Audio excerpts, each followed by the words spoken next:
Welcome. I'm Erik Fleming, host of A Moment with Erik Fleming, the podcast of our time. I want to personally thank you for listening to the podcast. If you like what you're hearing, then I need you to do a few things. First, I need subscribers. I'm on Patreon at patreon.com/A Moment with Erik Fleming. Your subscription allows an independent podcaster like me the freedom to speak truth to power and to expand and improve the show. Second, leave a 5-star review for the podcast on the streaming service you listen to it. That will help the podcast tremendously. Third, go to the website, momenterik.com.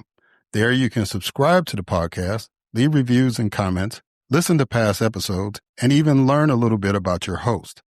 Lastly, don't keep this a secret like it's your own personal guilty pleasure. Tell someone else about the podcast. Encourage others to listen to the podcast and share the podcast on your social media platforms because it is time to make this moment a movement. Thanks in advance for supporting the podcast of our time. I hope you enjoy this episode as well. The following program is hosted by the NBG Podcast Network.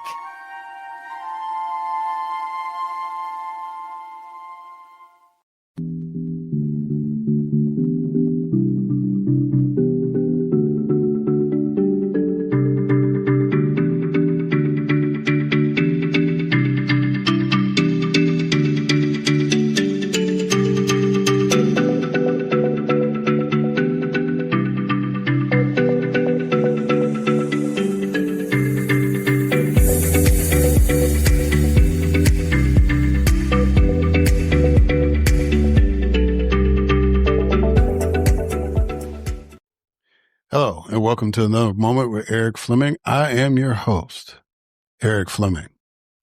And as you are listening to this, I hope that you had a Merry Christmas. We are in the Kwanzaa season now and getting ready to get rid of 2025 and get into 2026.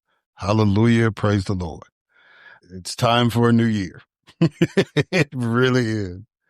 I don't know about you, but at one point it seemed like the year was going fast, and then it just started dragging. And I don't know if it was the burden of all this foolishness we got going on in Washington and some of the states or whatever it was. But if you are listening to this, you then made it to the home stretch, and we're about ready to get into a brand new year. And I hope that 2026 is prosperous and joyful for you as well as your family and everyone else.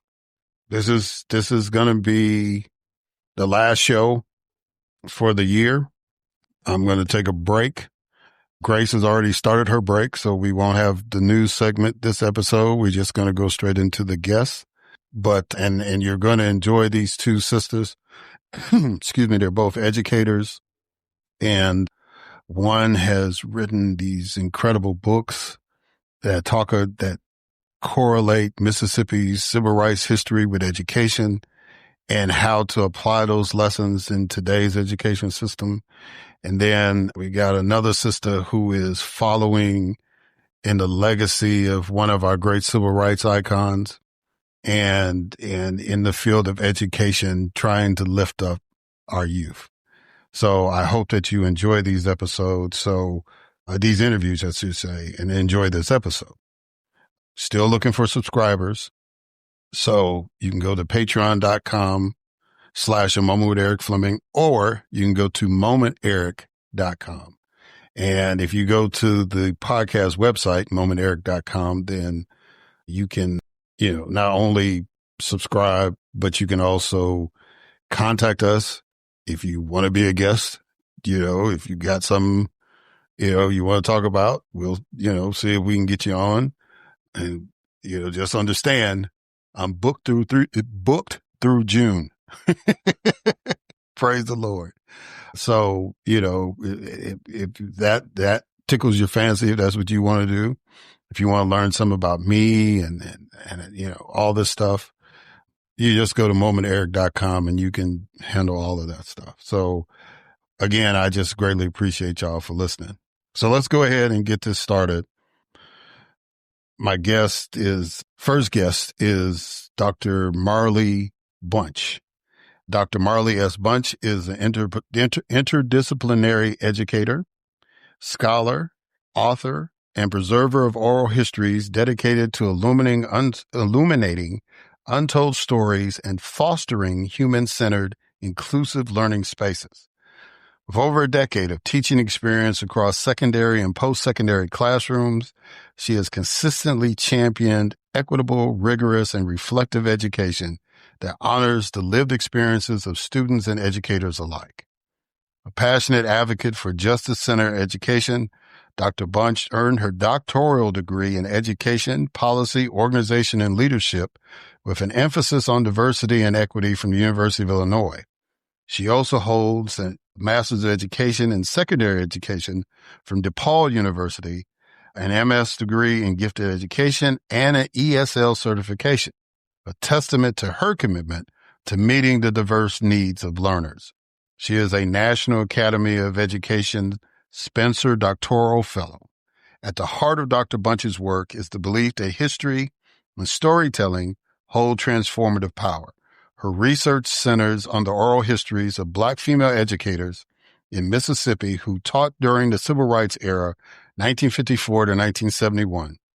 Preserving their narratives is both historical record and source of contemporary wisdom.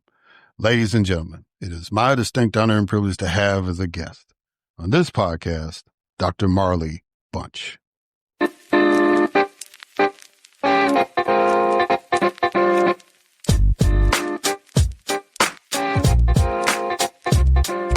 All right, Dr. Marlee Bunch, happy holidays to you. How you doing? I'm doing well. Happy holidays to you. It's great to be here with you. Well, it's an honor to have you on. You caught my attention, and I'll get into that during the interview, but I wanted to talk to you about your work in education. But of course, it's a political show, so we got to tie in politics some kind of way. But I normally start off the interview with a couple of icebreakers. So Okay. The first icebreaker is a quote. And the quote is, "Let us not ever forget such things." Yeah. What does that quote mean to you? Oh, I read that quote. It has been probably a good 15 years since I first encountered us from Carol Meso's Ava. And it's interesting because I think that quote has carried through my work, has been such a thread that runs. Let us not forget our history, the people who have shaped us. I think of my grandmother when I hear that quote. Yeah, I just think it's beautiful. I think it reminds us of all of the deep legacies that run throughout our history and lives. All right. So now the next icebreaker is what I call 20 questions. So I need you to give me a number between 1 and 20. Ooh, 8. Okay. What is one thing you hope the current administration will do or not do during their term? I hope that we can restore the damage that has occurred around the removal of history and stories. I'm thinking specifically about our museums, and make sure that all history is protected and that we represent true history for our current and future generations. So you're hoping that they fix what they broke, is what you're saying. Yes, I'm hoping they restore some of that damage that has occurred. Yes, ma'am. What was it about Mississippi between 1954 and 1971 that inspired you to write 2 books based upon that period? Yeah. Well, my grandmother taught in Hattiesburg, Mississippi for almost 40 years, and she passed away, before I was born. So I didn't know that history, her history and her teaching history. Of course, I've been in education now for a long, long time.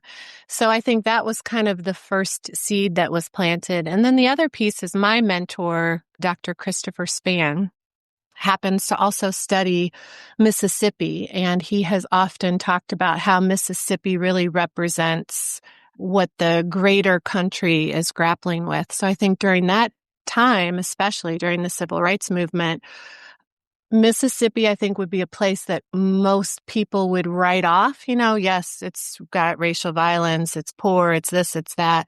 But out of Mississippi came these amazing movements that really helped shape the civil rights movement. And these, what Dr. Joyce Ladner would call race women and race men who were just dedicated to making sure that things like the murder of Emmett Till, that inequitable voting rights, things of that nature stopped. And so I think Mississippi is just this beautiful place we know the kind of sad or darker history of Mississippi, but I love the both and about it, in that out of Mississippi were these great educators and these folks who really, I think, helped shape pathways for me and for educators and people today. Yeah. Well, that was what got my attention. I was like, wow, she's really getting into it. And it was like, I know I've met one of the people that you talked to in the book, one of the Dahmer ladies. Yeah, Betty or Mrs. Ellie Dahmer. I can't remember which, I might have met both of them because, because I spent over half my life in Mississippi, and during I was real active. That's where I get my political background from. I served in the state legislature there and ran for the U.S. Senate there. So during my time running for the U.S. Senate, whenever I went to Hattiesburg, I had to go to the Dahmer's church. So I think I know I've met both of them. And then, so yeah, it was just, and I agree with you about the both and as far as Mississippi goes. A lot of people have a lot of misconceptions about Mississippi, but I do tell Mississippi that what you see when you talk about, oh, well, what about Biloxi and, the Gulf Coast? I said, that's our postcard, right? Mm-hmm. That's what we send out to say, come on in. But if you go north of I-10, it's like, now that's the real Mississippi. That's not to say that Biloxi's not real, but when you talk about the cotton and the sweet tea and football and all that stuff, the good and the bad, that's north of I-10. Yeah. And a lot of people that, were engaged in Mississippi politics were educators. Yeah. My political mentor was Henry Kirksey. He worked for the Black School District. He actually ran their printing press. And then he ended up drawing the maps that gave all those Black folks opportunity to serve in the legislature. I can think of Miss Pittman, Mr. Cooper. I just, the young lady that beat me when I tried to go for a third term, her dad was Campbell. They were. So a lot of Mississippi politics is tied into the educators. Mm-hmm. Yeah. Yeah. So, it was, it's fascinating. So that's why you caught my attention with that. Why is mentorship powerful? Oh, gosh. I've told this story a couple times. I have been a mentor to many, many of my students, and I'm so proud that I have been able to be part of their legacy and help shape their world in some small way. But I never had a mentor, if we're thinking about outside of family members, growing up in schools. And I think I always really, really wanted one. And so I met my mentor when I was working on my doctorate at the University of Illinois. And then I also, started doing these oral history interviews, and many of those participants became mentors. And I think they just shape how we look at ourselves. I think even when we see good in ourselves, mentors hold up that mirror and help you see the best in yourself. And I think everybody needs that guidance. Even, I think, we kind of sometimes reduce it to like when you're growing up. No, I think we all need a mentor, someone to say, I can aspire to be this. And that mentor is there to kind of guide you, as you're learning and growing, which is ongoing even through adulthood. So I think mentorship, and, I learned that through my interviews, was such a formative piece of education during that time. There weren't a lot of resources per se, but what the resource that was so rich was the mentorship that came, as you mentioned, from educators, from community members. And I think that that's such a important piece of growing and learning. And especially when you're thinking about working towards changing social conditions and, the global world, I think you need mentorship to help you navigate all of that. Now, when you said you were a mentor, how did that work? Did students come to you, or did you kind of pick out some students and say, let me guide you along the way? I would say most of the students who needed me found me. And it was interesting because a lot of times it was the students that I think other teachers might have typecasted as, oh, you're the bad kid, you're the kid that blah, blah, blah. And those are my favorite kids, and they always found me. And I think, did a good job at showing them you are not necessarily what people see on paper. Because I think I had experienced that in school, right? On paper, I was one thing, but really, I was just looking for someone to kind of open that door and say, do all of the things you're capable of doing.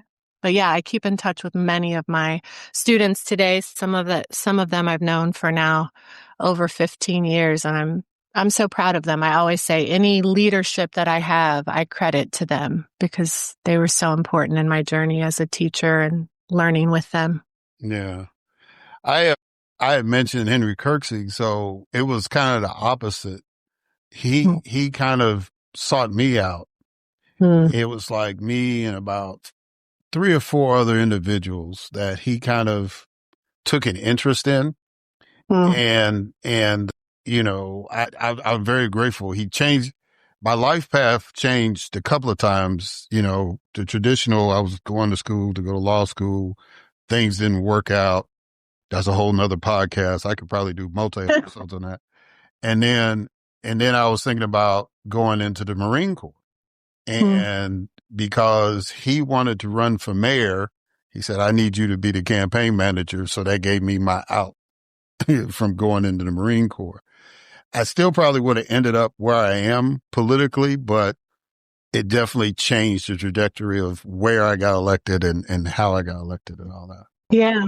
Just amazing. And when I ran, I know you see when people campaign, they say, well, so-and-so endorsed this candidate and so-and-so did.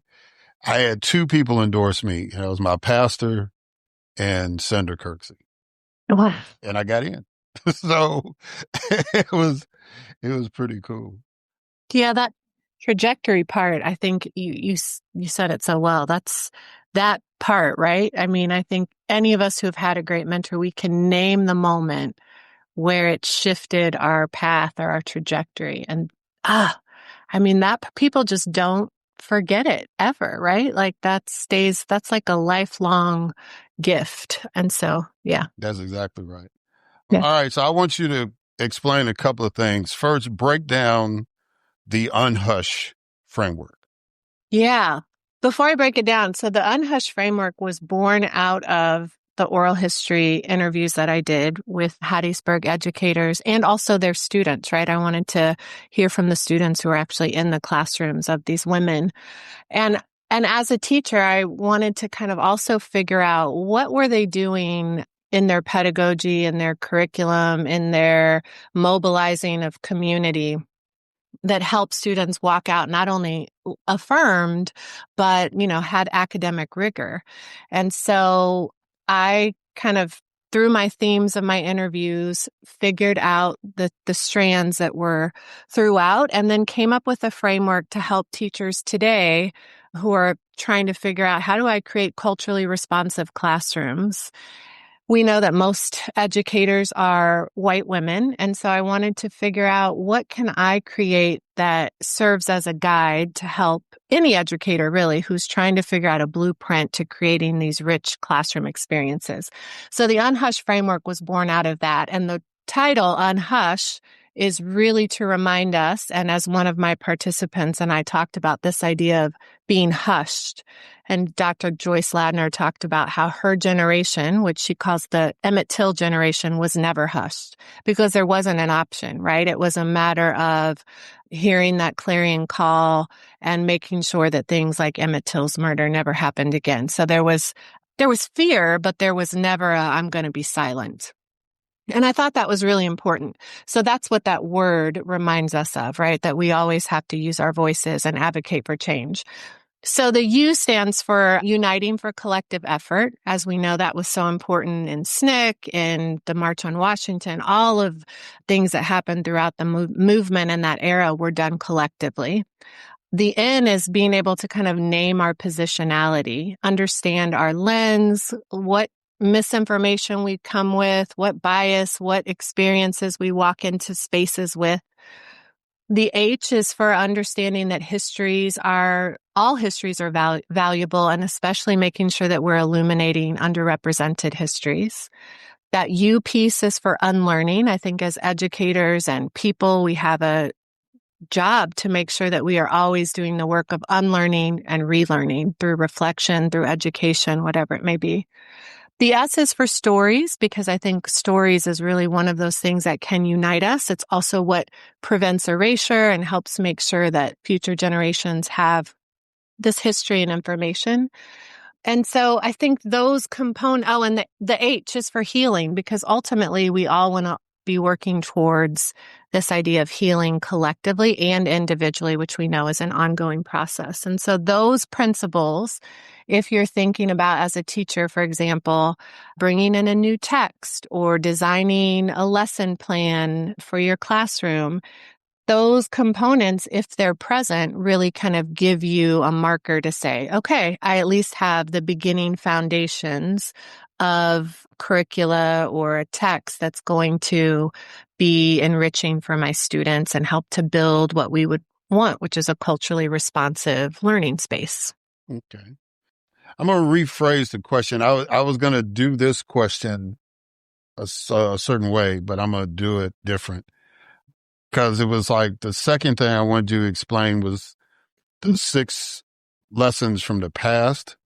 So let me make it out of community, civic engagement, creativity, mentoring, the whole child and lifelong learning. Which one do you think is the most important? Because you listed them all, so they have their place. But which one do you kind of like get into more? Oh, that's so hard. I would say lifelong learning is probably one of those that it would be one of my top 2 that if I had to pick. I think one of the stories that really just struck me was how many of my participants talked about continuing their education. And when we think about doing this during segregated Jim Crow, I just was like, wow. And I'm complaining about, student loans, but wow. My mother would talk about how my grandmother in the summers, would leave, even though there was a college right there, right down the road. She would have to leave the state and go elsewhere to continue her education. So that dedication to continuously perfecting craft, to expanding knowledge, I just was like, that's such a important thing that has been fought for. We don't even sometimes realize that, but most of the women that I interviewed all had master's degrees. And that was just like, wow. Because I think sometimes, especially, Eurocentric history books and courses in elementary, middle school, high school, they frame this narrative that, education in the Black community is not valued. And it's so false. And so to hear these women talk about making sure that they were continuing their education, there weren't scholarships and grants and things like that happening. So this was a financial burden. It was, it involved traveling. Just all of the things. And so that I think struck me as like, when we say lifelong learning, it took on a whole new meaning. You touched on something when you said the stereotype is that the black community doesn't value education. Mm-hmm. First of all, I agree with you. That's totally ludicrous because it was like that was the thing that was always stressed. My mom was an educator. My dad was like a math major and all this stuff, and he couldn't understand why I didn't understand math, right? And I mean, but it was understood. You're going to college. You know what I'm saying? We went to college, you going to college, That's right. and for some of my classmates or whatever, they were going to be the first ones to go. Right. And so, it was just important. And, but I think if we get into it a little more, it's like when we looked at education, you and you're younger than me, but we come basically from the same background where it's like education equated freedom. Mm-hmm. And, maybe there's the generations after us look at education as money, right? As status. And it's not, so they don't value it the same way, but it's still valued because they're looking for a way out from where they are or a step up. But it may be how the degree or the type of value we put on education might be different. But it's a total misnomer to say that Black folks don't value education. Yeah. I think, discovering the work of Vanessa Siddle Walker, and people like Gloria Ladson Billings, but Vanessa Siddle Walker, I leaned on heavily for my research. Dr. Chris Spann's book, From Cottonfield to Schoolhouse, and all of that history tells us the exact opposite of what oftentimes our false history books in schools tell. And so, part of my goal in documenting this is I want to make sure that people and readers, and specifically, I think about my students and my own children. I want them to know the names and the stories and the history correctly. And I think what's so beautiful about Mississippi history is it illustrates how everyday people from maybe circumstances that are less than ideal can do these incredible things. And so that's just such a beautiful part of our history that I think is skipped over. And so my goal, I remember when I first said to my participant, Charles Cooper, who really has become like a father figure to me, and I said, I am going to make sure that these histories are recorded, because I just was so honored and proud to hear all of the many things that they were able to do. And, he talks about so often that it's also a misnomer that segregated communities were these terrible, horrible things. And, he said, when I was growing up, like, we had Black businesses and Black dentists and doctors. And, you look at Mobile Street and it would be lined with, Black professionals. And he said, I wanted to be a teacher because I had teachers who were mentors and, incredibly dedicated to the craft. And so, he said, I wish that my children could have experienced actually what it would have been like, what I had being in Black spaces. So I thought that narrative was also very important to make sure that people understood, yes, there was the realities of Jim Crow and of violence, but the both and piece comes in, and Black communities did well. And most of my participants talked about how that shifted after desegregation. And it was an unfortunate shift. Yeah. Yeah. How do those principles or frameworks help leverage artificial intelligence? Oh, goodness. You mean bring about the book? That book? Yeah. Because I think here, AI is here. And I know, as a English teacher by trade, I've had the same probably concerns as many of us, which is like, what is this going to do to our students' ability to analyze, to write, to think?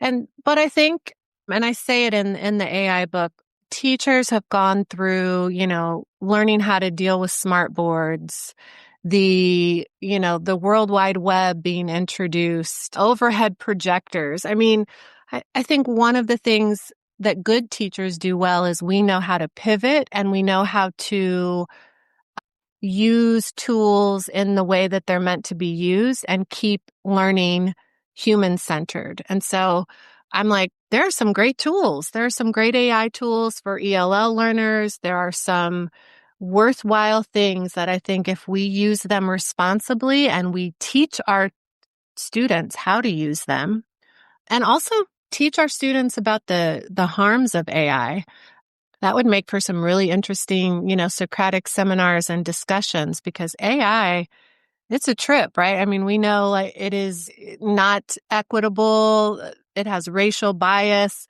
all of which comes from humans, so like what I just think about like my high school kids would have loved debating that or talking about that and looking at those tools. So I think there are tools out there that are worthwhile, but we have to make sure that really what we're doing when we work with our students is we are co-creating with them and we are modeling how to responsibly use these tools. And like I said, making sure that we're analyzing and we're looking at both the benefits and the harms. I think that piece is really important.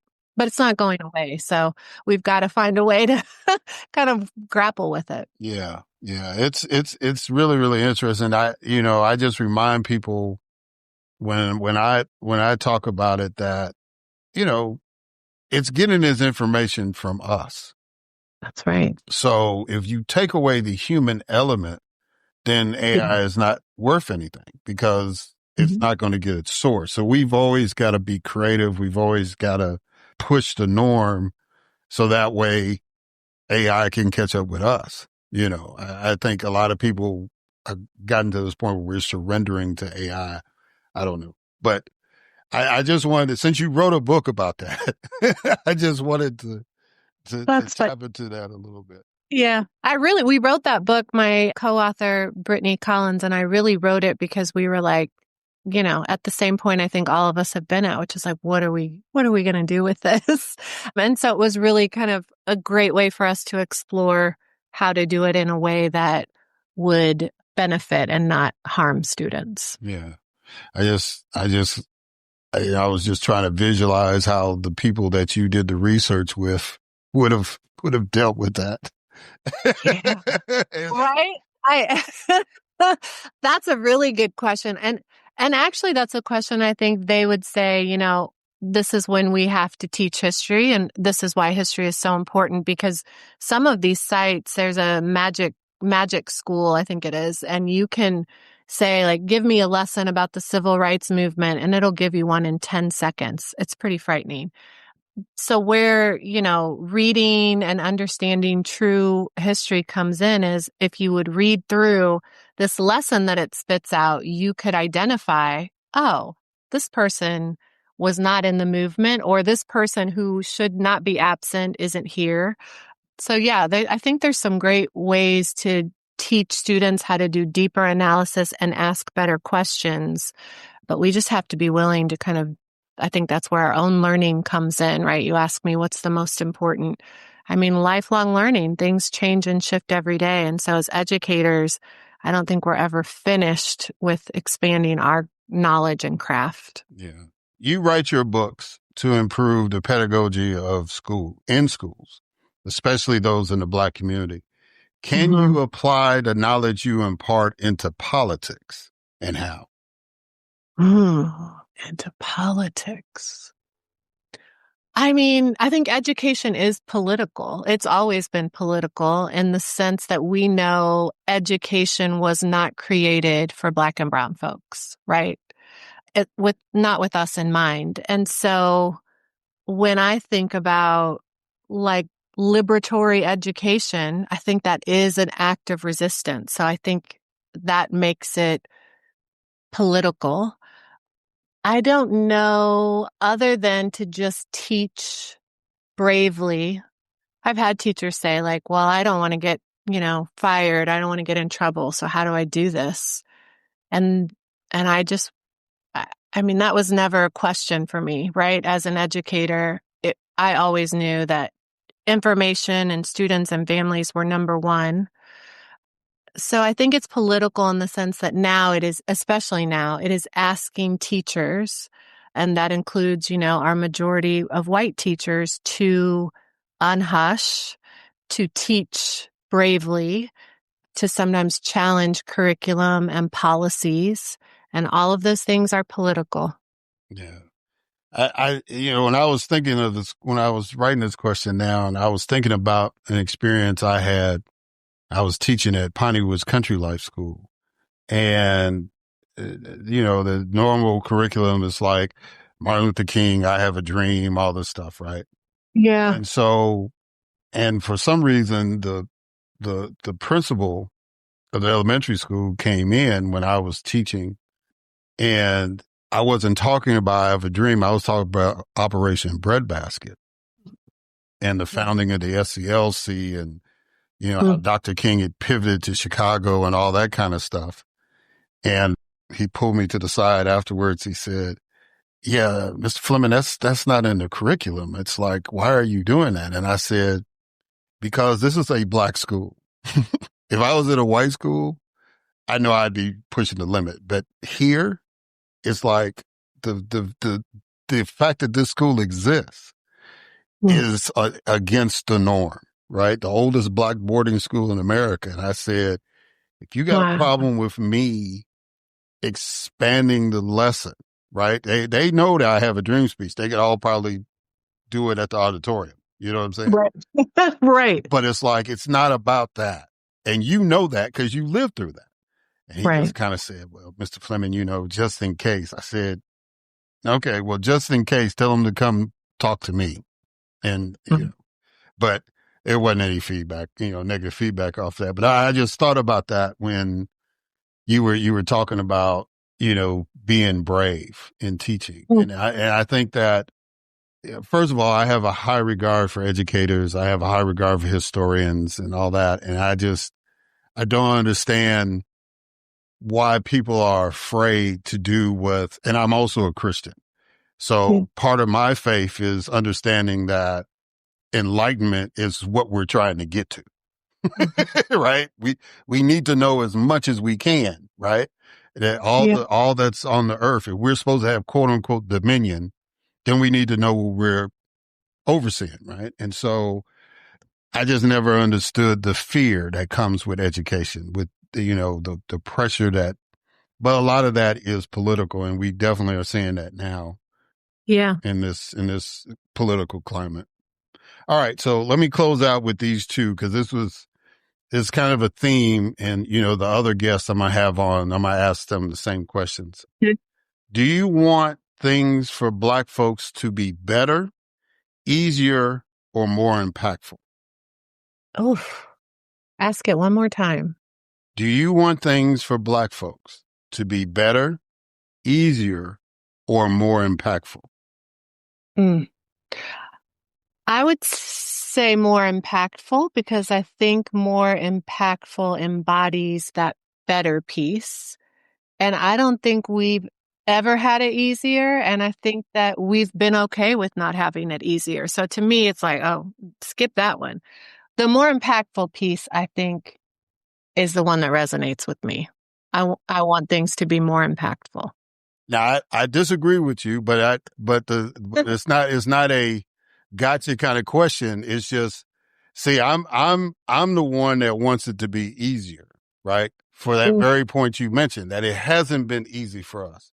See, because to me, impactful, if somebody asked me the question, I'd say impactful, what's going on now is impacting me, right? In a negative sense. So I don't know, impact could be good or bad, right? Better is like, I've got it better now than my parents had because I have a little more access. I got this nice little phone where I can talk to you. I got these, computers, all this kind of stuff. They didn't have all that, right? And so that's better. But to me, easier, because it's like, whenever we get to a point where you just say, I want society to be like sports, right? It's like, I'm a big sports fan. and a Chicago fan at that. And so it's like all Chicago ever wanted was a quarterback for the Bears. It's like, just play the game at a high level, right? Didn't matter if he's black, white, Native American, Latino. It don't matter. If you can throw that ball to the receivers when we need it to win the game for us, that's all that matters. And the Bears have had their share of different type of quarterbacks. So it's like, but that's the standard. The standard is not what you look like. The standard is not where you came from. The standard is, can you play at that high level? And we're going to give you the tools to do what you need to do. You're going to have a coach. You're going to have a playbook. You're going to have a football. You're going to have the right equipment. You're going to have a trainer. You're going to have all the things, right? To be successful. We just want to see what you can do with all of that. And my thing is that if society was like that, Black folks would be way better off. So that's why I tend to go with easier. But, like I said, it's not a gotcha question. No. But it's just to kind of pick a brain and see where people are. That's a great question. I think when I hear the word easier, I am like, with it, because I think sometimes there's like a dumbing down. I remember my son was in the NICU for many, many, many months. And literally every day, a nurse or a doctor would say to my husband and I, "You all are so articulate." And my husband's very calm, but at one point he was like, we're both educated, right? I mean, like, why do we keep saying this?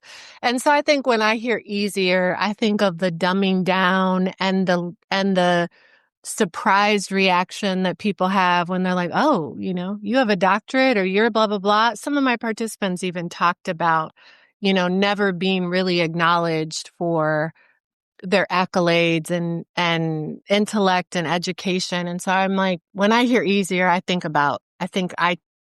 thought about that. And so it was like, oh, no, we don't want easier, right? We don't want we don't want the dumbing down or the, hey, I think sometimes in classrooms, right, we think we don't need it to be rigorous for these kids. And so, that word for me, I'm like, But you're right. Yeah, your perspective is good. Yeah, I when you said articulate, it was like in the South, they say, you're so well spoken. That's what they hit you with. All right. All right, my final closing question. Finish this sentence. I have hope because of young generations. I have hope because I think about my students. I think about some of the pre-service teachers that I've been lucky enough to mentor. And they are, I feel like, determined to make our world more just and equitable. And so I have hope because of them. Okay. So, Dr. Marlee Bunch, how can people get in touch with you? How can people get your books? All that stuff. Thank you for asking that. Yes, they can order Unlearning the Hush or The Magnitude of Us on Amazon.com, or you can get them from the University of Illinois Press, where Unlearning the Hush is. Magnitude of Us is Teachers College Press. Instagram is at Unlearning the Hush. And you can reach out to me also on my website, which is marleebunch.com. Well, Dr. Marlee Bunch, I greatly appreciate you coming on during this holiday season. Absolutely. I really enjoyed the conversation. And the rule is now that since you have been on the show, you have an open invitation to come back.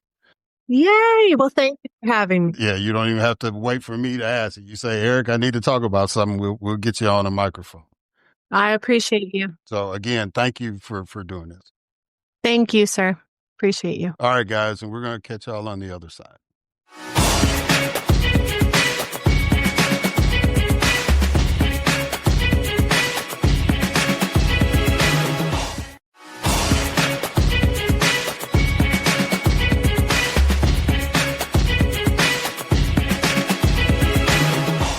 All right, and we are back. And so it is time for my next guest, Dr. Patrice Fenton. Dr. Patrice E. Fenton is co-founder and head of organizational well-being at the Ella Baker Institute. She is a proud mom of 3, Brooklyn, New York native, and former NYC Department of Education middle school special educator. Dr. Fenton has cultivated an expertise as an equity-centered strategist with a passion for leadership development, teacher education, and generating collective wellness, particularly in Black communities. She is a highly skilled facilitator and has deep experience in leadership and organizational development, as well as measurement and evaluation, particularly regarding impact in Black and Brown communities. Dr. Fenton is the former director of leader support and development at EdLock, a nonprofit professional network organization of over 1,000 education leaders of color across 30-plus states. She also served as the first associate director of the mayoral initiative NYC Men Teach at the City University of New York, as well as an adjunct assistant professor in the Department of Special Education at Hunter College. Dr. Fenton has co-authored a book set for release in March 2026 entitled The Promise of Collective Leadership. She is also co-host of the Educate US podcast along with her co-author, Dr. Stacy Schultz. She holds 4 degrees, including a PhD in teaching and learning with a concentration in special education from the University of Miami and a bachelor's in business administration from Temple University. Ladies and gentlemen, it is my distinct honor and privilege to have as a guest on this podcast, Dr. Patrice Fenton.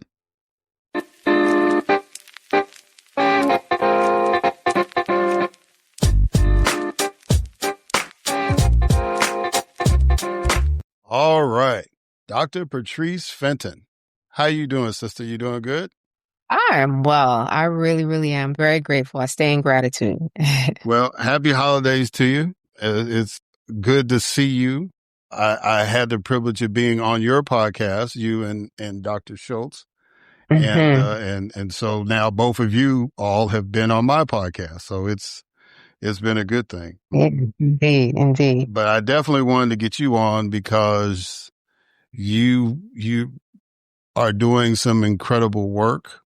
And I wanted to highlight it, especially the name of the organization you work for. And I want to get into that a little bit. So before we get started on the interview part, I do a couple of icebreakers. Okay. So the first icebreaker is a quote. And your quote is, "If I fall, I'll fall 5 feet 4 inches forward in the fight for freedom." What does that quote mean to you? It means being willing to submit oneself to the mission and cause of one's work, the calling and mission and cause of one's work, the purpose, being willing to give one's all to what you're doing. It calls to mind the energy and the spirit of servant leadership, essentially, which is what I consider myself and the folks that I lock arms with consider themselves, and why our organization carries the name that it does. Yeah. All right. And now the second icebreaker is what we call 20 questions. Okay. Give me a number between 1 and 20. I'm going to go with 6. That's the first number that came to mind. All right. What do you think was the worst or best thing the previous administration did? Ooh. Okay. I'm going to go with you said current or previous, so I'm going to go with current. No. The option is, what do you think was the worst or best thing the previous administration did? Previous. Okay. I thought you gave me option of current or previous. Okay. The previous administration did. Oh, let's see. Well, if I'm being honest, this is not the first thing that comes to mind, honestly. And this is like, it connects to my work. It's not necessarily what the administration did. So I'm going to kind of like deviate a little bit from your question. It's more so what the party did. But in my opinion, putting someone in office who is, I'll say, as advanced in age as our former last president was, I think is a mistake. And I don't say that from a space of being ageist. I say it from a space of really understanding that the promise, the hope, the purpose of tomorrow is for our young people. And so I think along with that, not prioritizing, not centering, not positioning young people to be at the helm of change in this country is one of the worst things that we could do. There was not enough, I'm a former educator, forever learner. So I come from the perspective of having been in the classroom, also a parent. I have a 21-year-old, a 12-year-old, and a 1-year-old. So a full spectrum of young people who I'm blessed to steward in this life. So my perspective has been and always will be that young people are the ones, they're the ones that inherit everything, but that they know best. And so I just did not see enough done to secure, to advance, to improve education in this country. And that's just not the previous administration. That's pretty much every administration, if I'm being honest. So that's one. Connected to that is, what happens in our schools, specifically, largely, and then more specifically, what happens with our teachers.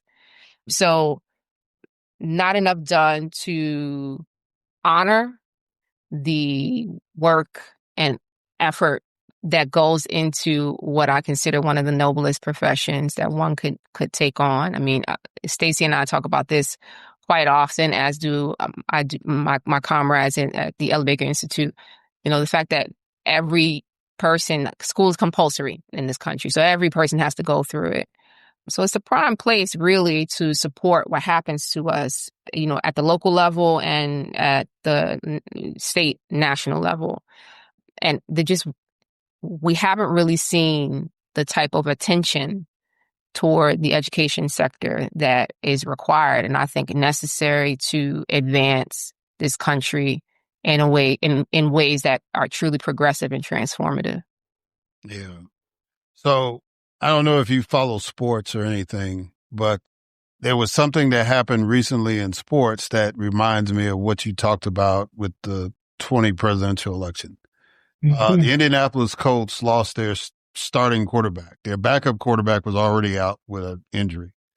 So they went and got a guy who had played, who was literally eligible for the Hall of Fame this year.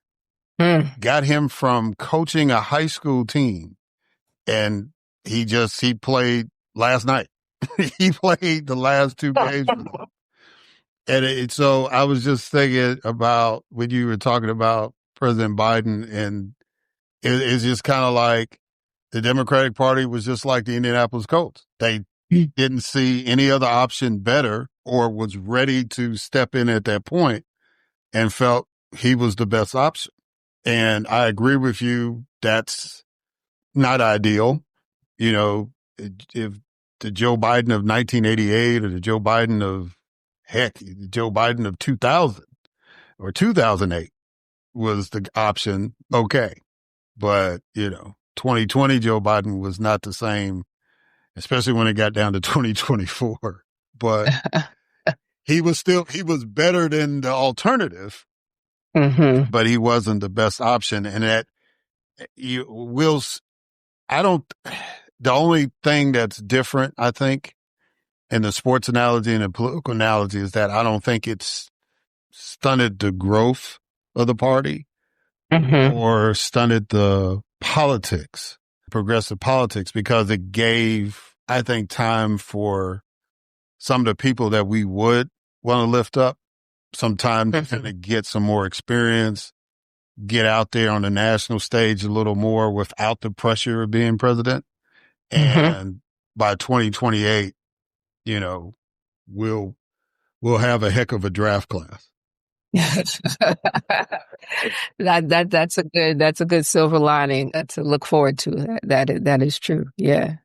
All right. So how did Dr. Patrice Fenton come to be? Mm, that's a powerful question. I appreciate that. A few things come to mind when I hear the question posed in that way. One, I think of Brooklyn, where I'm born and raised. I am a very proud Brooklynite, Brooklyn, New York. Brooklyn, I would say, my parents, my grandparents, aunts, uncles, they all poured into me tremendously to make me the woman that I am today. Brooklyn is also on that list for me. Brooklyn really is a true, they call New York City a melting pot, and I'm not really, I question how much we really are and or were because, Brooklyn, I like to say, is more like a quilt. So there are different cultures and ethnicities that commingle, but they also like hold down their own separate spaces. If we're being honest, they don't necessarily melt as much as we might like to think that they do. However, proximity is a thing. So we get to experience each other. And I think that is the magic of Brooklyn. So there's just so much. It's just so rich. One of my favorite things, people go on vacation, all kinds of places all over the world. I contend that Brooklyn is like one of the best places to be in the summer. Is you just walk down the street and you never know what you're going to run into. It could be an old friend, a fair, a new restaurant, a festival, a random concert, right? Like it's just so rich. So that is an indelible part of the fabric of who I am. And it informs the lens that I have on the world. So my idea of community is very much like that. It makes space for, it's inclusive. This is one of those buzzwords today, but it really is a part of how I see the world because of where I was raised. So that is a huge part of how I came to be. The other thing that comes up for me is my grandmother. I talk a lot about her.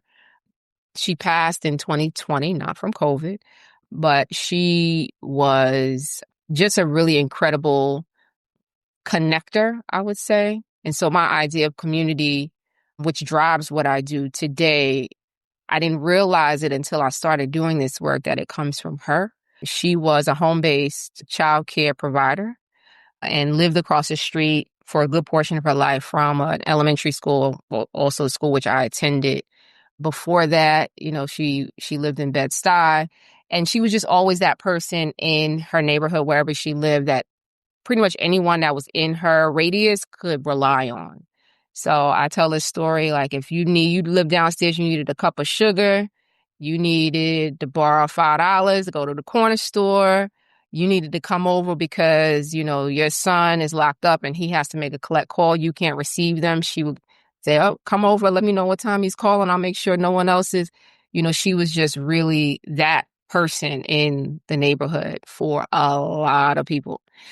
And so I didn't realize it until very recently that I patterned a lot of my work, a lot of my leadership after her. It wasn't a conscious decision, but it by, again, proximity and also by observation and just in part being raised by her, alongside my parents, it just became a part of who I am and how I show up. So I would be remiss if I didn't name Elizabeth Butler as a huge part of how I came to be as well. Yeah. So another lady that seems to have had an impact in your life is Ella Baker. And you are the leader of the Ella Baker Institute. So for the listeners, tell us who Ella Baker was.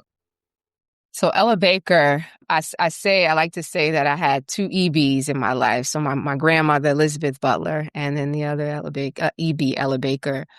Ella Baker is essentially responsible for all the prominent names in the civil rights movement that we know so well. Your Martin Luther King, your Rosa Parks. She was the force behind those major names. She was an indelible and remarkable community organizer during that time, who essentially saw leadership as something that everybody was endowed with.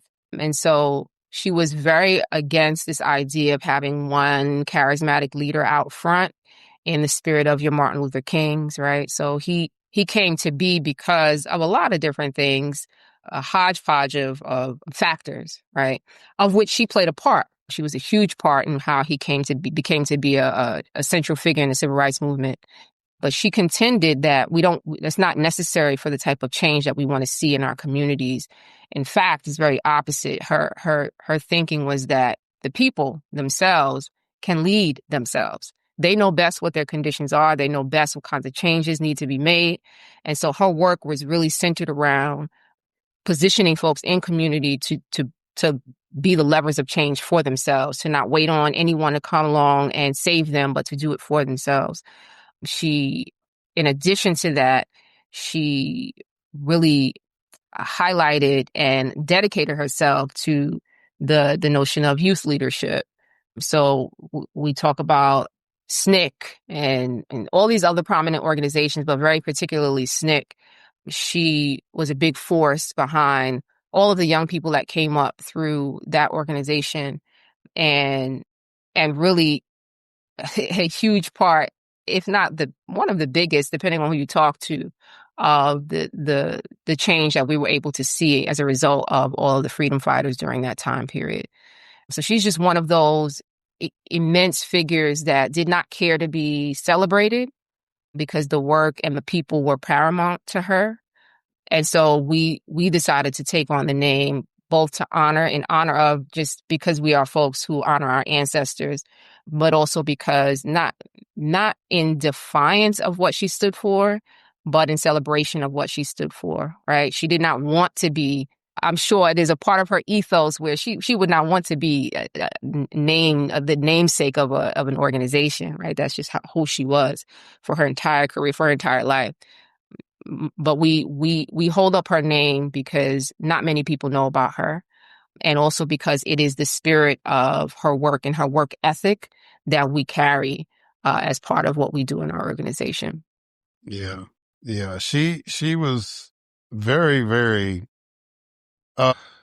as far as history goes, and like you said, she wanted it that way to a degree, but I still believe that people that's done the work, that carried the water like she did, should be recognized. So I am glad that you named the institute after her and trying to carry on the work. And that'll be my question when I get to it. But I just wanted to say, the quote that you responded to was from Fannie Lou Hamer, Mm-hmm. who basically came right after her. Some people would say they're contemporaries, but Fannie Lou was younger and, Mm-hmm. and she kind of emulated Miss Baker a little bit because a lot of people that I ended up interacting with when I got to Mississippi in the movement were like her proteges, like Dr. McLemore and Hollis Watkins and those guys,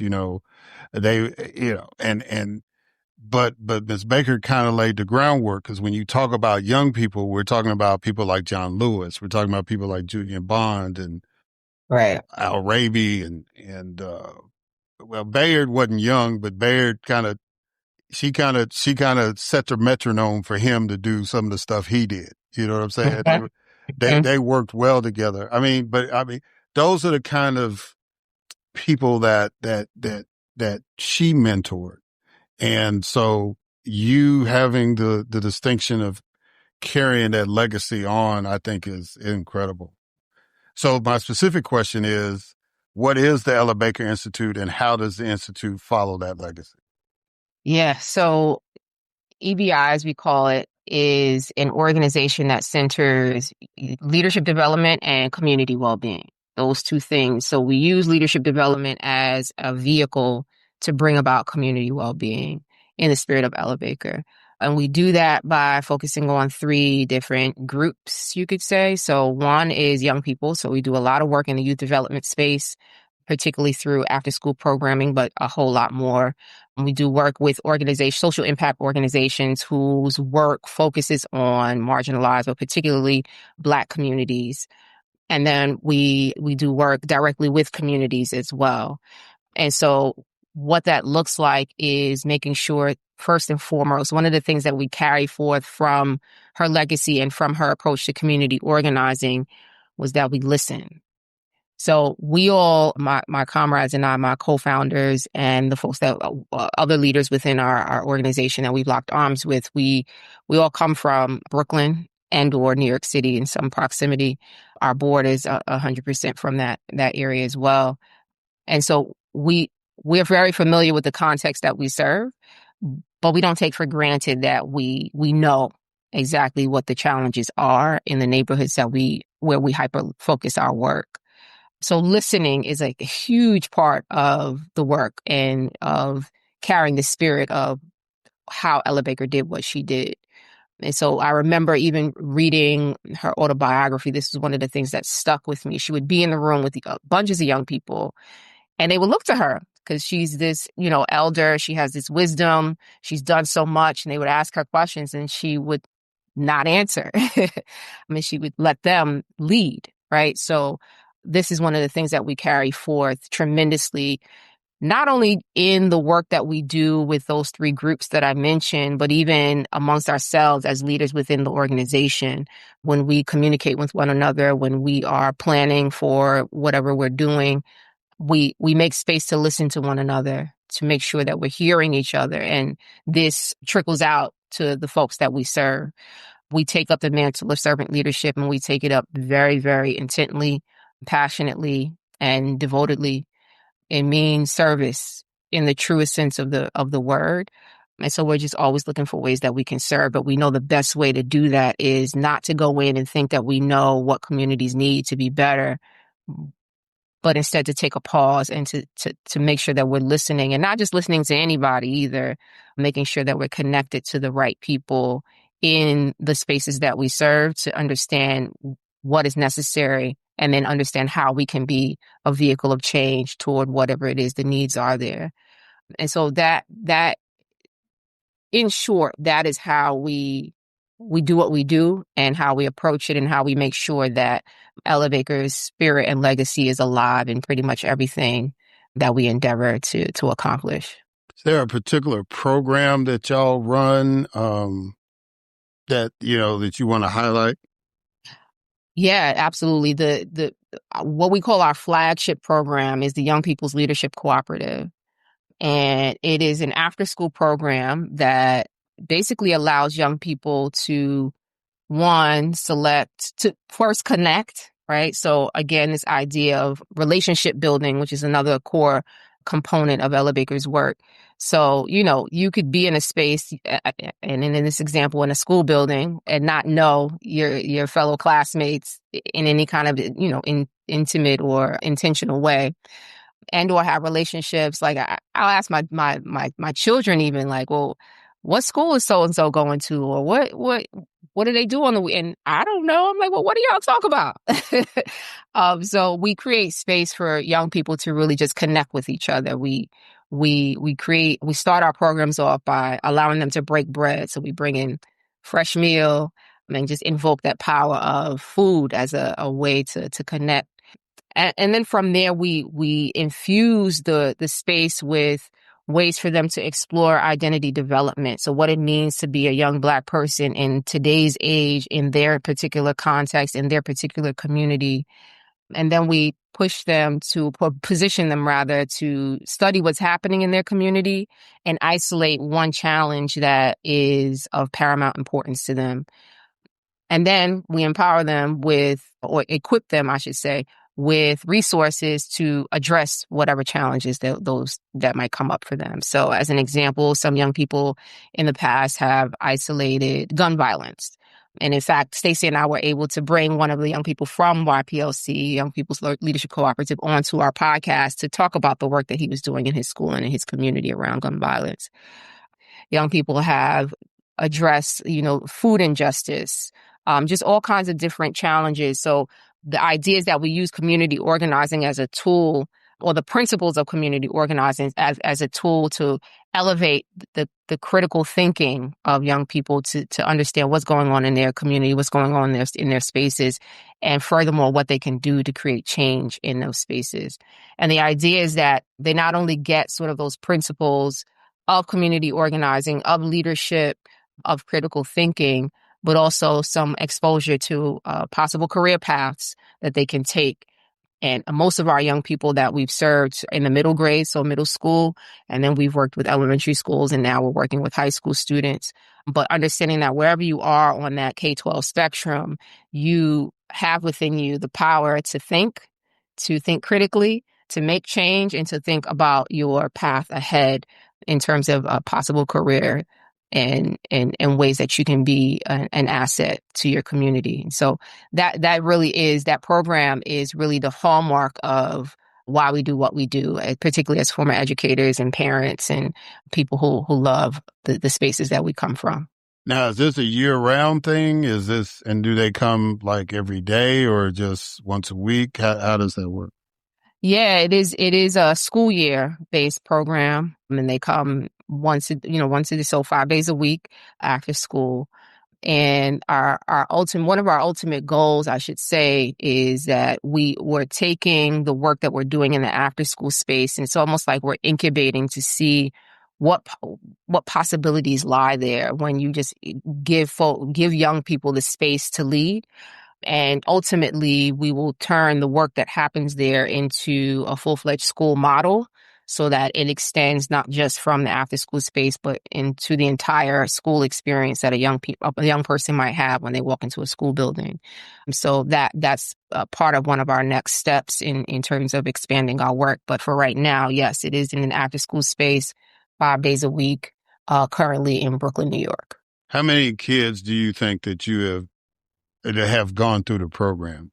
Just off at this stage, I would say we're about maybe 400 to 450, somewhere in that range, students. And again, that spans from, I would say, probably the third grade, realistically, all the way up to high school, with the majority of them being in the middle grade, 6 through 8. Wow. All right. For the work that you are doing, which one is the most important? Community, civic engagement, or creativity? That's tough, Erik. That is tough. But community, civic engagement, or creativity. Whew. Well, you absolutely need all three. You do. But you're forcing me to choose one, and so I will.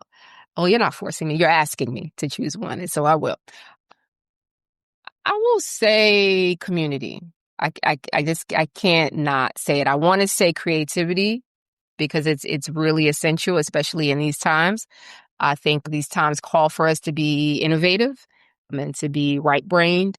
But I would say that community is really the most necessary driving force because, if you're not focused on the people, you could easily get caught up in lots of other things that do not serve you or others, for that matter. So I think I can't divorce myself from that.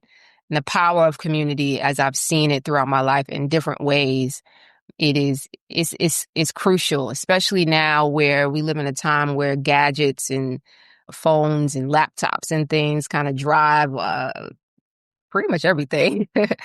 It can be divisive. It can be divisive. So I see community as a force, a vehicle, a space, and that space could be both physical and non-physical, that where power can really be held collectively to bring about change. So I would say community is most important. Okay. So Yeah. Ms. Baker wanted to make sure that the voices of Black women were heard during the Civil Rights Movement.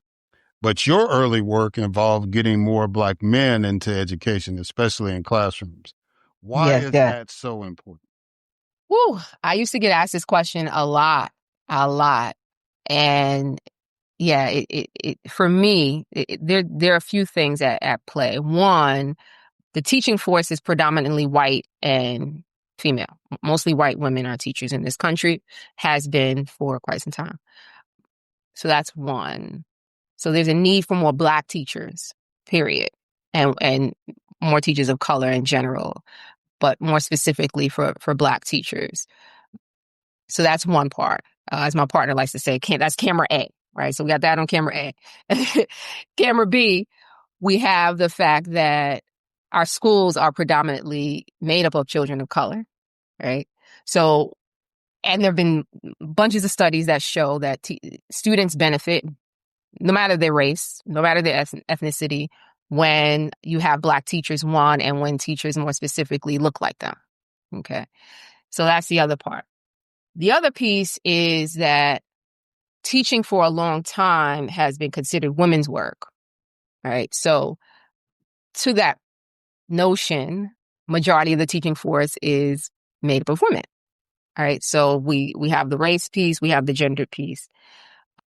The other piece that's really more personal for me is that I used to teach a special ed. And in a special ed context, majority of those students were Black boys. And so if you combine what I've just shared, you understand that it's important for those Black boys specifically who are among the most marginalized in our school buildings to have teachers that look like them. I was blessed to be in a space where majority of my comrades, my co-teachers who taught the same students that I did were Black men. But I knew this was an anomaly. But I would see firsthand the power that those Black men had in the classroom with all of the students, but specifically with Black boys, and not just with my special ed class where I had a class of 12, but with the other classes that I was blessed to teach.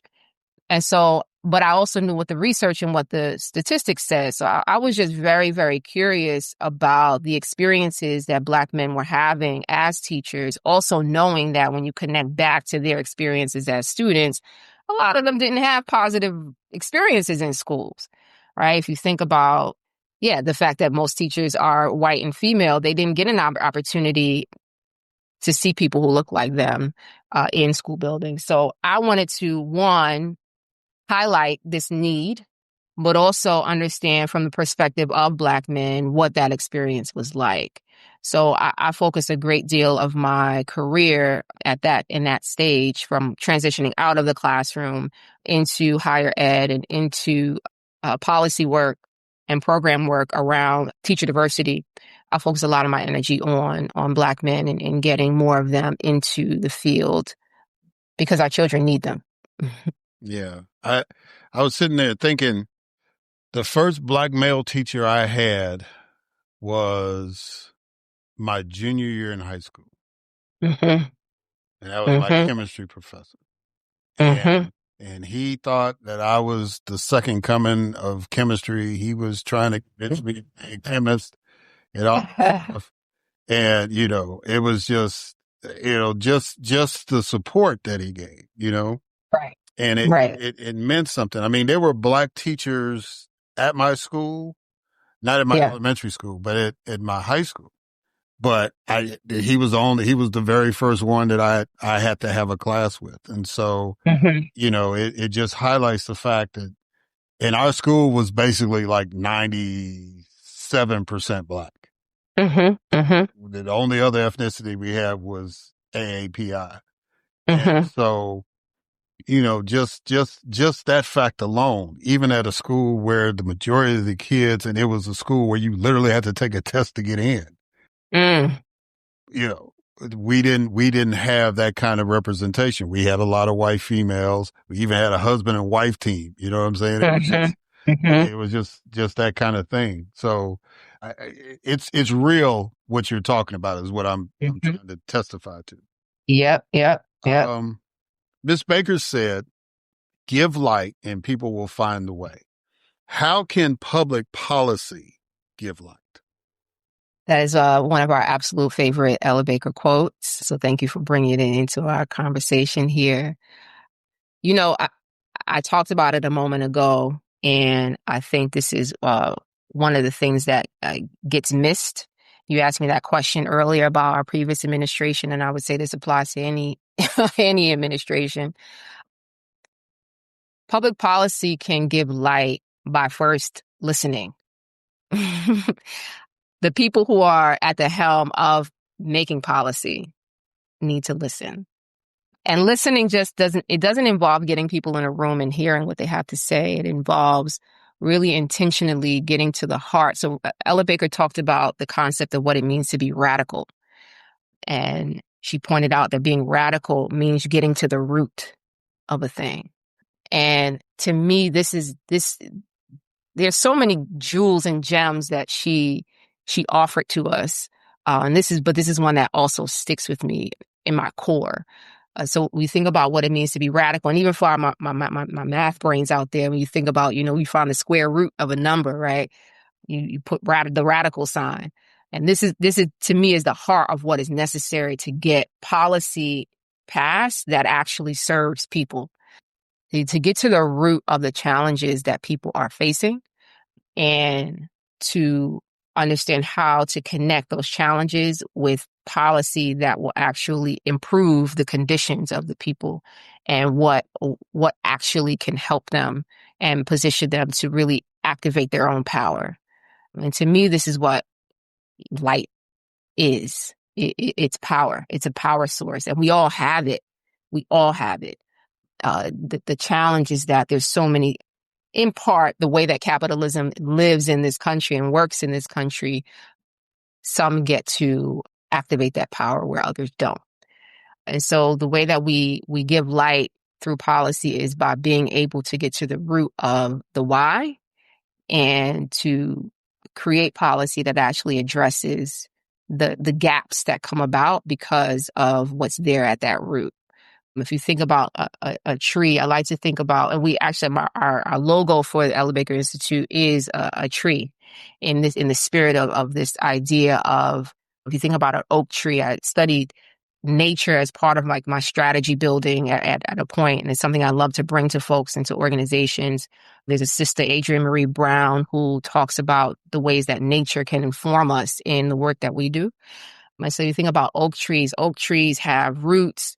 They don't go so deep as much as they go wide, and they connect to one another. And so they create networks where they're able to communicate with each other, trees. So if this one tree is ill, the soil and the roots combine to create pathways to heal that tree. And I think it's just a profound notion that trees, these static figures in our environment, and they're doing so much for us, but also for each other, and that they connect and they communicate. They look like they're not, but they're doing so much. But it's that connectivity at the root that gets them to be around well beyond the years that we have here on this earth as humans. And so I think this is part of what I think policy is meant to do, and how it is meant to be a vehicle for change and for improvement, and for transformation in our communities and the lives of our people. That's the challenge of politics, is that, and governing, is that the most effective time for listening is after the election. When people are running for office, they're basically selling you something, right? Mm-hmm. They're trying to sell you some hope, or in some cases fear, but they're trying to sell you something. And so the candidates are not listeners, but projectors. Mm-hmm. But once you take that oath and get in, that's when the listening part really becomes a valuable tool or a weapon even. Yep. And, Yep. And so the problem is that we could have a great salesman, but a terrible listener. And that usually is what happens most of the time. And that leads to the frustration that people have with politics. And that could be a whole nother show. So don't go off on that tangent. Just listening to you, that's why I was thinking about it. Mm-hmm. All right. Mm-hmm. So let's close out the interview. The previous guests had to answer these same questions. So I'm be fair and ask them to you, because it's kind of the theme of the episode. So the first question is, do you want things for Black folks to be better, easier, or more impactful? You asked the hard questions, boy. Better, easier, or more impactful? Mm, mm. It's interesting because what I thought I would say is not what I'm actually going to say.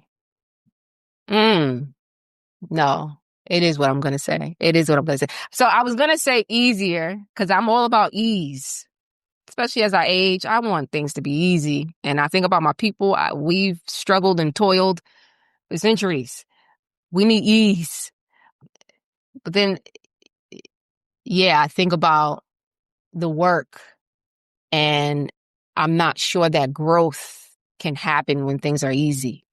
And growth is necessary because if you're not growing, you're dying. So I'm not sure that that's my response. I want to say impactful because I think that when I think about the word impactful, I think it's more all encompassing of things like transformation, things like growth, things like change, things like things that become better, right? So I think it encompasses more holistically what I think we need as people.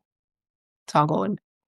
And, and like I told the other guests, it's not a gotcha question, but Yeah. I'm with the easier part. And I use my sports brain for it. And, Yeah. it's like when they finally gave Jackie Robinson the opportunity to play, he did what anybody else would do. That's great. And that is every 10 at bats, he got 3 times he got a hit. If you are 3 for 10 throughout your whole career, you are considered a legend in baseball, right?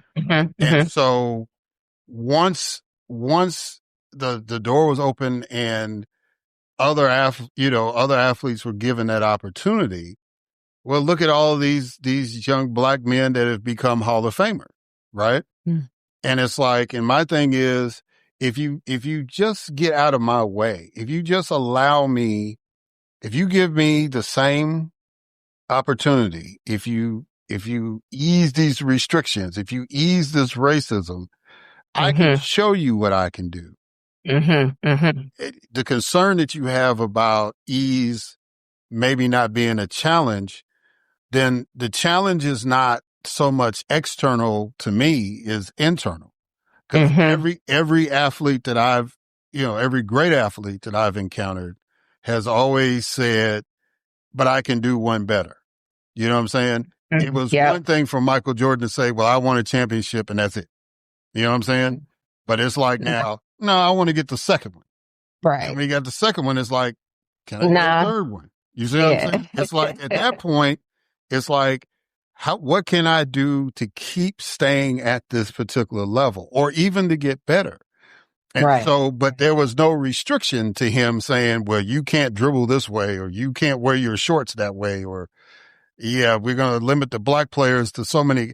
There were no restrictions. It was just like, here's the rules. Here's everything. Do what you do.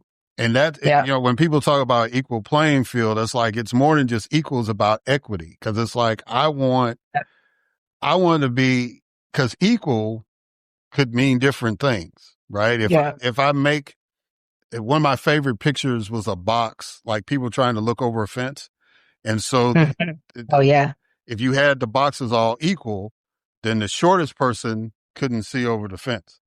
If you did equity based on the person's height, then everybody could look over the fence, right? Right. So, I mean, that's why I tend to go toward, if the question was asked to me, I would tend to go through easy, but there's no wrong answer. Of course. But when I thought about it, I said, that might be the question of our moment. What do we want? Because there's always been a question about Black agenda. But again, this is your interview, not my speech. So let me get to the last question. Finish this sentence. Okay. I have hope because I have children. Because I have children. I must. I can't not. And even if I didn't, I would know children. I would have children in my community, and therefore I must have hope. There has to be something better, easier, and more impactful left for them. And so therefore I must positively, absolutely have hope and build something from that place so that I'm not just living off hope, because hope can get you but so far. but that I'm working towards actually creating the thing that I'm hoping for. Yeah, that's cool.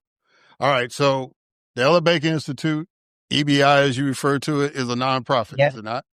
It is a nonprofit organization, indeed. So how can people donate to that? How can people get more information about it?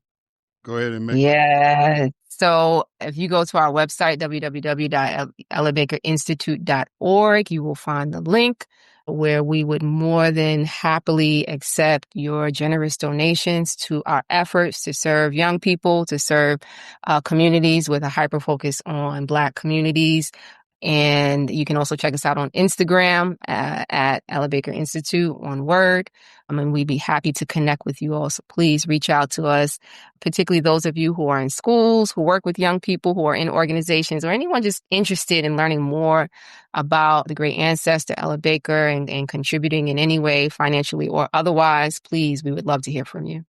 And this is the holiday season, which means this is the giving season. It is giving season. So keep the Ella Baker Institute in mind.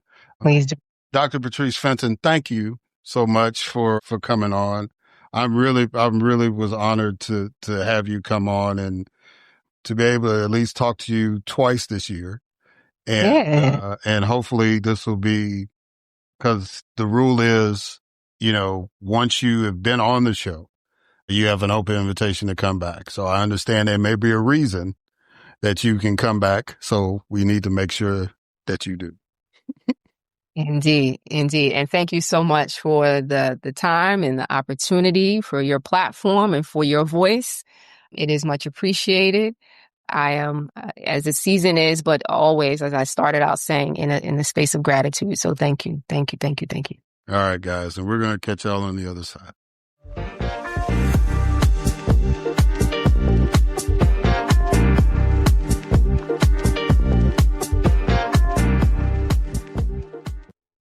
All right. And we are back. And so I want to thank Dr. Marlee Bunch, Dr. Patrice Fenton for coming on the podcast.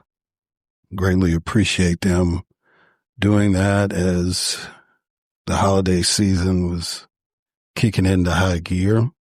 And with Dr. Bunch, make sure that you find a way to get those books, The Magnitude of Us and Unlearning the Hush. And she's got another book that we kind of mentioned in the interview dealing with leveraging AI. So if you're a teacher, The Magnitude of Us and Leveraging AI would be good books to get to kind of have a better grasp of teaching children, especially Black children in this day and age. And so, from a historical perspective and dealing with the technology. But Unlearning the Hush kind of gives the backstory of The Magnitude of Us, how she came up with the curriculum, or I think the technical term is pedagogy, to teach these children.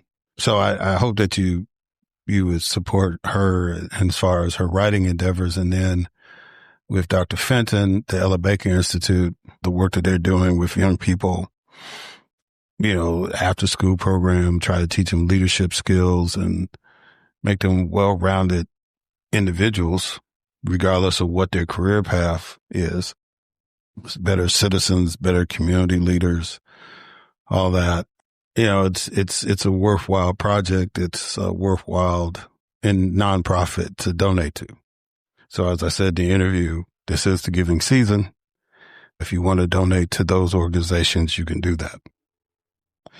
So as I'm recording this, like I said, we're getting ready to start 2026. And, President has decided to go after ISIS in Nigeria. And on Christmas Day, he decided to drop bombs in Nigeria. Now, to be objective, if it's a situation where you're going after a terrorist organization and ISIS is a terrorist organization, the president has that authority to have strategic attacks on terrorist organizations. That goes all the way back to legislation and authority that was given after 9/11. So if you're biased toward a president like I am, you kind of always have some skepticism behind it. And of course, the timing of it to do it on Christmas, it is what it is. But to be fair, he has that authority to do that. And if it is substantiated that they have been targeting Christians in the country of Nigeria, and it seems like that he had some kind of communications with the Nigerian government before this attack happened. Maybe they okayed it. Maybe they encouraged it. I don't know, because this administration is not as transparent as they advertise. But if he hadn't done any of the other crazy stuff prior to this, you'd have to give him the benefit of the doubt on this one. It's just really, you want to bomb people on Christmas, right? And I just kept thinking about the Stevie Wonder song, Someday at Christmas. One of his lyrics is, there'll be no more war, right? So there's that. But, it just reminds me that a new year is coming, and we have a chance as citizens to continue to send a message of resistance to this administration. As much as they don't like it, as much as their egos are hurt and bruised by it. The reality is that a majority of the American people don't like what's going on. They don't like the messages coming from the White House. They don't like the appearance of the White House, the destruction of the White House. Black unemployment is on the rise. Costs are going up. Healthcare is going up. And that's something I'm personally dealing with, because I had an episode, I guess about a couple of months ago. And so, it's a reality that all of us have to face. And there's bills to be paid, and, you're trying to, you got to eat. And those of us who still have children in the house, we got to take care of them.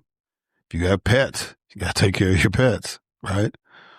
I mean, just education, all that stuff. There's just so many things that people every day are dealing with. And while they don't want the government to totally interfere with that, if the government can help them out, they would greatly appreciate it. If there is a way to reduce costs, they would like to see the government do that.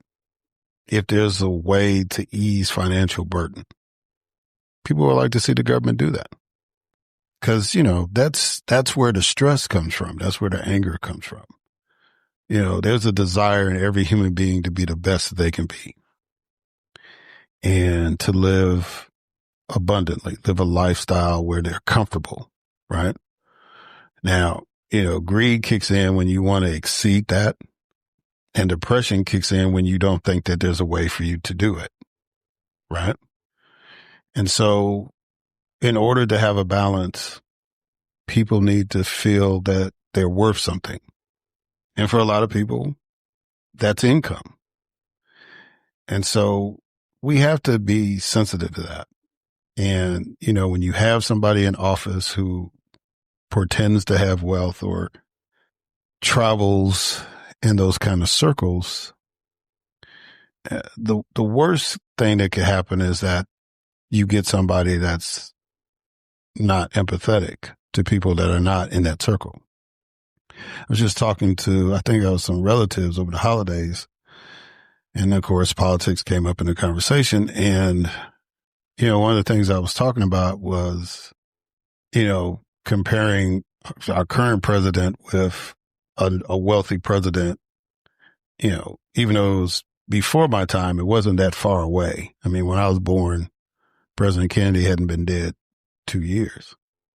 And, comparing Trump to Kennedy, since he decided to make that comparison for all of us by putting his name on the Kennedy Center, they had a different mindset about their wealth, regardless of how they got it, right?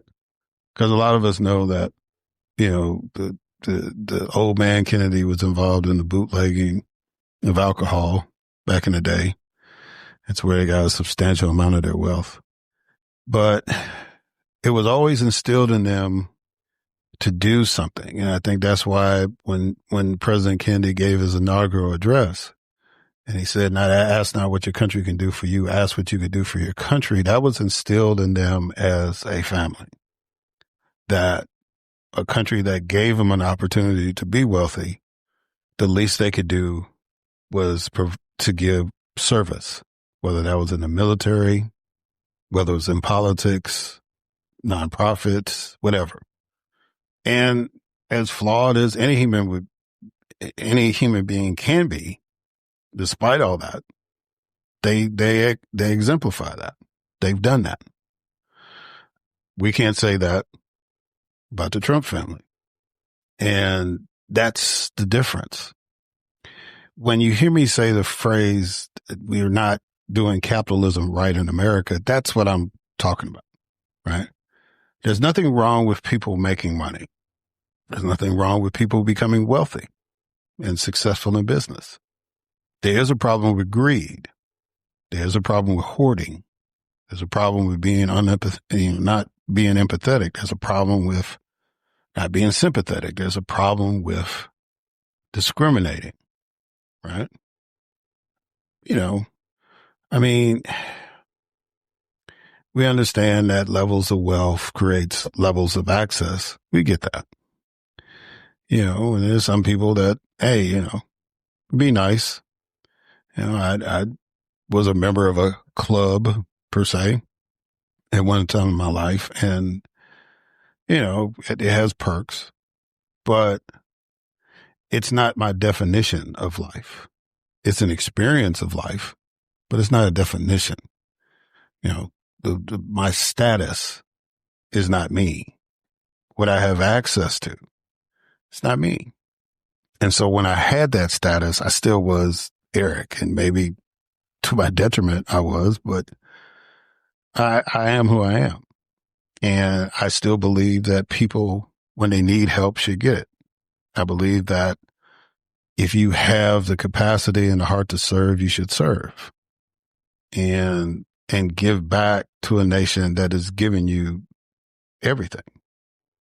So it shouldn't matter if you're the richest person in the world or you're the poorest person in the world. If you have a heart to give, if you have a heart to serve, then you should do that. And, you don't have to give up everything, because there is a need to have self-preservation, whether you're the richest or the poorest person. But at the same time, whatever you got, you can't take it with you. And, I know there was ancient cultures, and that's why the pyramids were built, so the pharaohs could have all the stuff that they have when they and travel with the afterlife. Yeah, that's not how that works. Whatever wealth you had will be distributed amongst your heirs, or if you're not protected, be distributed through the state, right? That's the reality of life. You can't take any of this with you. Even if Elon Musk manages to become a trillionaire, he can't take $1 trillion into heaven or hell, wherever he's going, right? And so, that means that what's more valuable is what you offer, right? What service did you provide? What did you give to help your fellow man? And even if it's limited, right? We were talking about some people being upset about gifts they got at Christmas. And, my attitude is like, it's the thought that counts, right? It's about gratitude. I never forget, I was dating a girl, and there's two sides to this story, but I was dating a girl, and she fixed me breakfast, and she burnt the food. I think she burnt the toast or whatever. And I was not happy about that. I was like, it's burnt. I can't eat that. And so my best friend, he kind of overheard me say that, and he was admonishing me about not being grateful. because she could have not even cared enough to even fix me anything. And I had to tell him, I said, I understand where you're coming from. I said, but you're white and I'm black. So let me tell you what that means to me, right? As a black person, we should be grateful for the fact that we have been able to have our rights evolve in this nation. We have come from being people kidnapped from our native land and being enslaved in another to being in positions where we could have any job in society we want, whether we wanted to be a $1 million athlete, a lawyer, a doctor, hell, even president of the United States or a Supreme Court justice. We've done all of this stuff within the span of 400 years, right? Educators and welders and, farmers and not just, farmers for our thing, but I mean, we're like, you can find black people in the whole journey from farm to table, right? So we've evolved in that sense, but we have to be careful about our gratefulness. And so I told him, it's like, white folks give us stuff.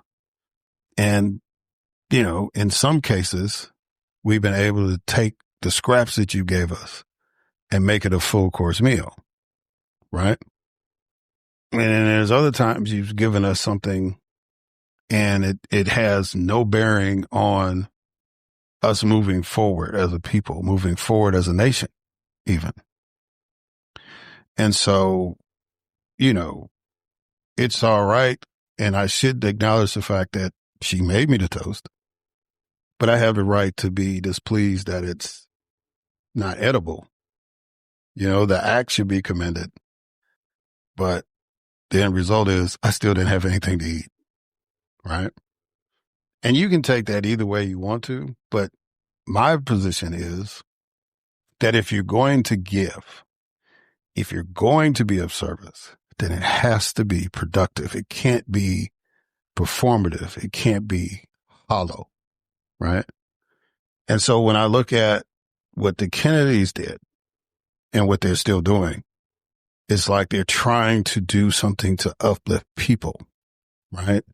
Whether it's creating affirmative action or eliminating poverty or the Special Olympics or anything else that they've been involved in, right? The Kennedy Center to uplift the arts in America. Those things are beneficial to humans. They're beneficial to the nation. They're beneficial to society.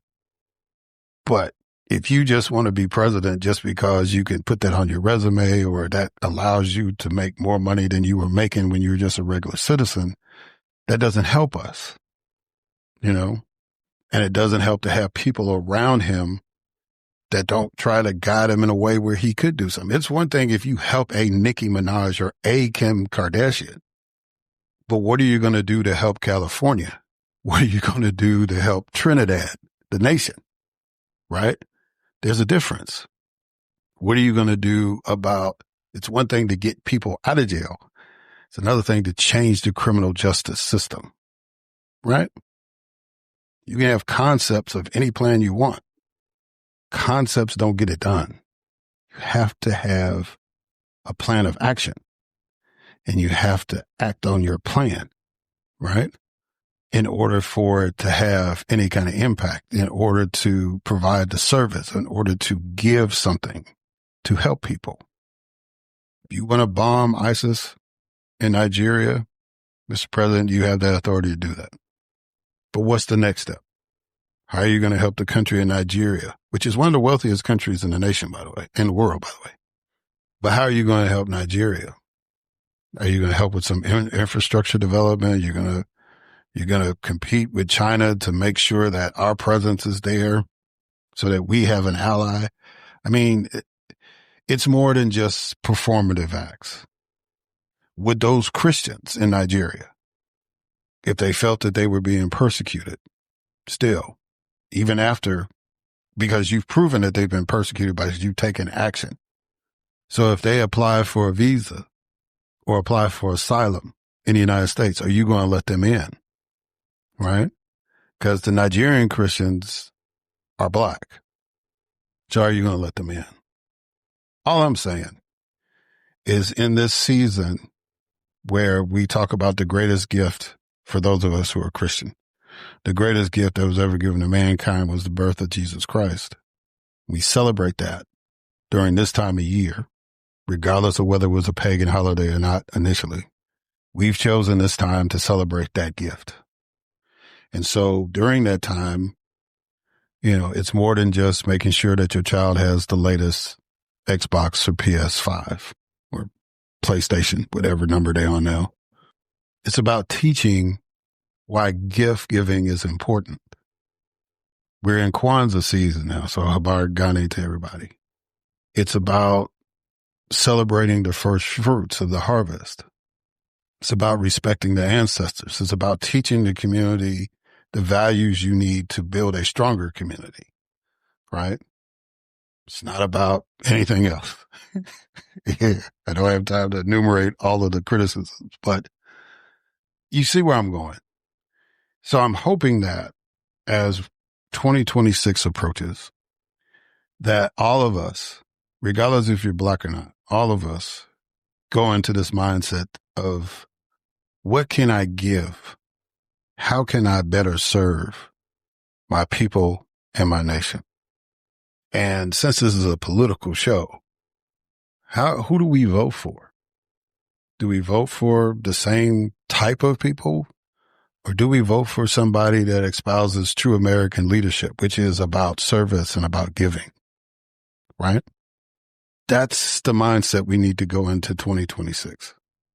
We have to find the true servant leaders, the true Americans that really believe that this is one nation under God, that it's truly a land where all men are created equal, that we have inalienable rights of life, liberty, and the pursuit of happiness. Those are the people that we need to vote for. And not just this election, but from every election afterward, going forward, right? We have to set that standard. On the 250th anniversary of the Declaration of Independence being signed and sent to the King of England, where the colonists told the king, yeah, we don't want to be a part of the empire anymore. We want to set forth our own path. We want to take care of each other. We don't want to bow down to one man. We want to live our lives independent and free, right? We need to elect people who get that. Anybody else that's talking about anything else, we ain't got time for that. I have always made the case that if you just leave black folks alone, we'll be fine. You stop telling us where to go to the bathroom, what water fountain to drink out of, what part of the bus to sit on, what school we can go to, what sport we can play, what access do we have, what our credit score is, what law school we go to. If you stop restricting us, just let us live our lives, we'll be great. And I promise you, that little 13, 14% of the nation we represent would do wonders for you. If you want to end crime in the inner city, stop putting restrictions on folks where they can't leave. We literally had a promotion in this nation, which was exacerbated by a columnist. And we came up with this phrase, the manifest destiny, right? That, we wanted the country to expand. We wanted the people to go out and find a place to live and thrive. We encourage that. That's why we can say in America, the beautiful from sea to shining sea, right? We encourage that. But we denied that to the Native Americans. We denied that to Black Americans after enslavement. We're trying to deny it now to anybody that wasn't born in the United States, even though there's no way this country could exist without immigrants.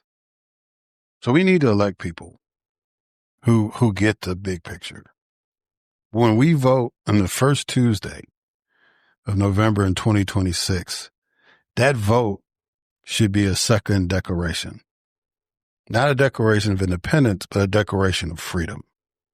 It's that we stand here today to choose leadership that will take America to the next level, where we double down on our commitment, our creed, if you will, that everybody can live a life that's abundant and free, that people can really have the liberty to do what they want, love who they want, be who they want to be, and be productive in society, and to pursue what makes us happy, whether it's a house, whether it's a job, whether it's a car, whether it's a career, a college, whatever we want to pursue, we should be allowed to do that, right?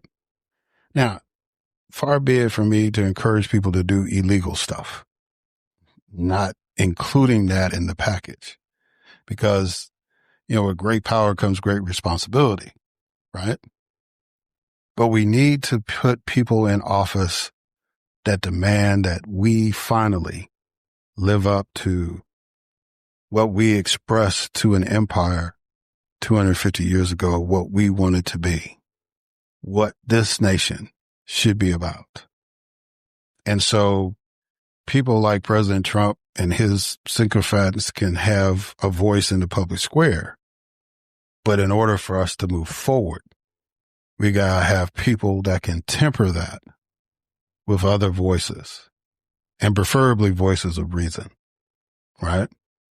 So we can move forward and everybody can excel. That's my hope. That's my wish for 2026. So on that note, ladies and gentlemen, Happy New Year to everybody.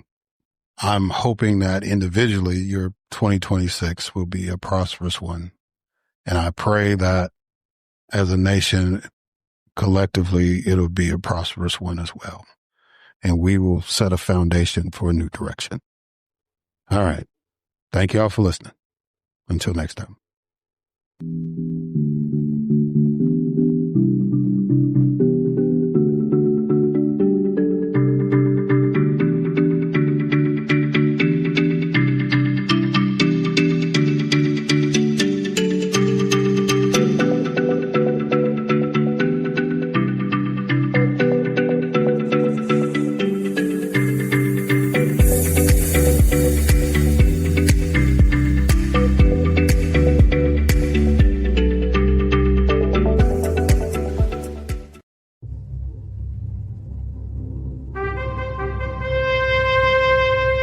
NBG Podcast Network.